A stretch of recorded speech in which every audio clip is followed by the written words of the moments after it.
আসসালামু আলাইকুম। আসসালামু আলাইকুম। ভালো আছেন সবাই? প্রথমেই আমি আপনাদের কাছে ক্ষমা চেয়ে নিচ্ছি, কারণ আমাদের এখানে আসার কথা ছিল 6টার সময়।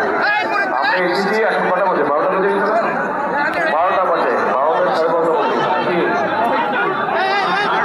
3 মিনিট কম 12টা, 6 ঘন্টা লেগেছে। কারণ এই ময়মনসিং থেকে আসার পথে সারা রাস্তা শুধু আপনারা যেরকম এখানে অপেক্ষা করছেন, ঠিক সারা রাস্তা মানুষ এরকম অপেক্ষা করছিল। সকলের সাথে একটু হাত মেলে আসতে আসতে অনেক সময় লেগে গেছে, আপনাদেরও কষ্ট হয়েছে। সেই জন্য আমি সকলের পক্ষ থেকে দুঃখ প্রকাশ করছি। এখন প্রিয় ভাই বোনেরা, রাত তো অনেক হয়ে গেছে, কথা লম্বা করে লাভ নাই। এই যে গাজীপুর শিল্পনগরী,